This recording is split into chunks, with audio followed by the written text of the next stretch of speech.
sponsored over 80,000 crime control projects. It sponsored over 80,000 crime control projects, and the goal was to expand supervision and control of the black community. So this is COINTELPRO on a whole new level. This is COINTELPRO on a whole new level.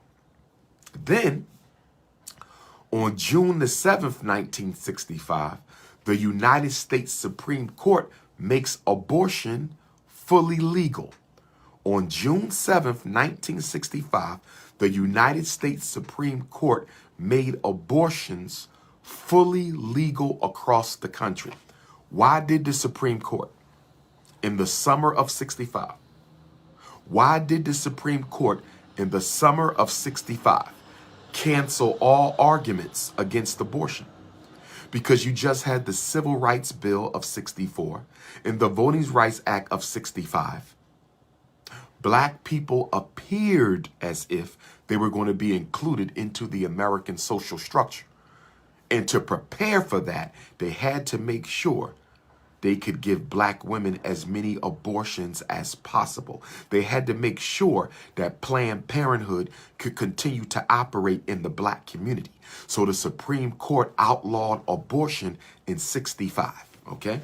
Right after they murdered Malcolm, a few months later. Then in August 8th of 65, August the 8th of 1965, the Voting Rights Act would be signed into law by President Lyndon Baines Johnson. But what black people failed to understand, was even though you got the right to vote on August the 8th of 1965, on March the 8th, April, May, June, July, 5 months before the Voting Rights Act, Lyndon Baines Johnson signed the Law Enforcement Assistance Act.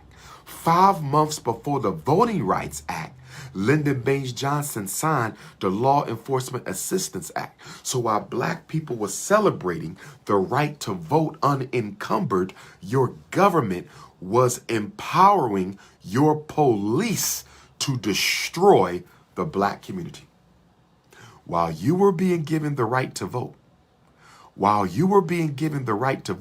the police were being empowered to undermine your ability to resist governmental oppression.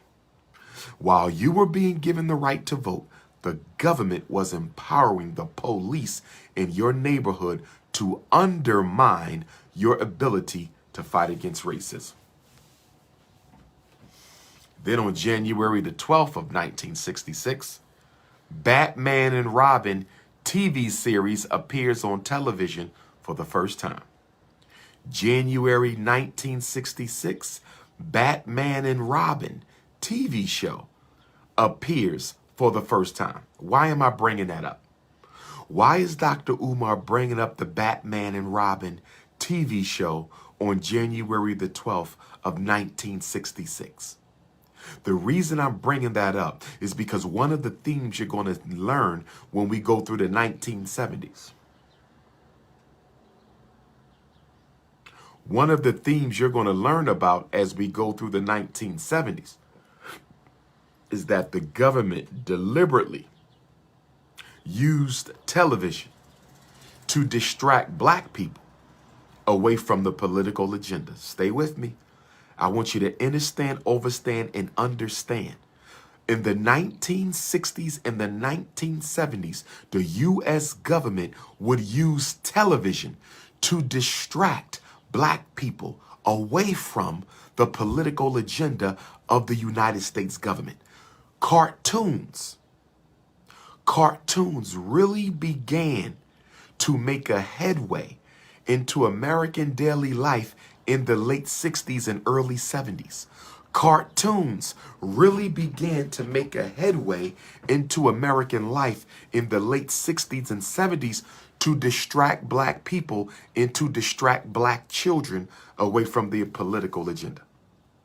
And then they started using video games to distract black people and black children away from the political agenda. And now they use social network to distract black people away from the political agenda. So we have to watch how media, from radio to TV to music to social network, video games have been used to distract black people away from the political agenda. They pass laws every day in this country to disenfranchise black folks. There are laws passed in every state every day to disenfranchise black folks.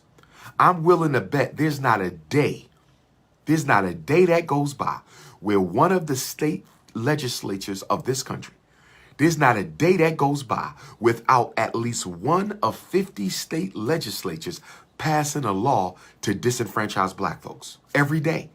But they don't put it on the news because they don't want you to be aware of what they're doing to disenfranchise you. So what they do is they put that TV in your face, and they use cartoons, reality shows, talk shows, movies, and they distract you from your reality. Go into any ghetto you want. And the average black ghetto resident has a $300 cable bill. They got every cable channel. Black people spend more money on cable TV than any other group. We spend more money on cable TV than any other group. And do you know why that is? We want to be distracted. Not only is the government distracting you, you want to be distracted because you do not want to take responsibility for your own liberation. Black people are allergic to organization. Black people are allergic to the acquisition of power. Black people are allergic to building our own institutions. So although the government is distracting you with media, you want to be distracted by media because you do not want responsibility for your liberation. The average black person to be liberated will require the U.S. government to do it for them. The average black person to be liberated will require the U.S. government to do it for them. Let's continue. So Batman and Robin hits the televisions in January of '66. And then on January of '66, the Prime Minister of Nigeria is assassinated, triggering a civil war between our Yoruba African brothers and our Igbo African brothers that will last 3 years. It's one of the worst civil wars to take place on American soil. I'm going to say it again. 1966 in Africa.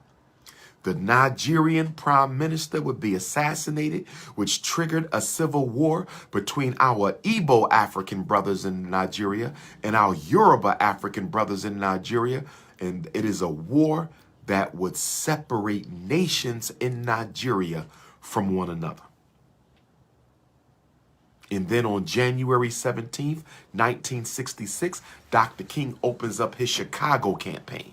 Dr. King moves to Chicago to expose racism in the North. Okay? The next year after they killed Malcolm, right? So you get Malcolm's murder, you get the Law Enforcement Assistance Act, you get the Voting Rights Act, you get Batman and Robin, and then you get Dr. King going to Chicago to start his Chicago campaign in January of '66. And then on March the 11th of 1966, 3 men are convicted for killing Malcolm X, but 2 of them were innocent. On March the 11th, 1966, 3 men are convicted for the murder and assassination of El Hajj Malik El Shabazz, but 2 of them are innocent. And then also in 1966, May 14th, Stokely Carmichael, great Pan-Africanist Kwame Ture is elected the national chairman of the Student Nonviolent Coordination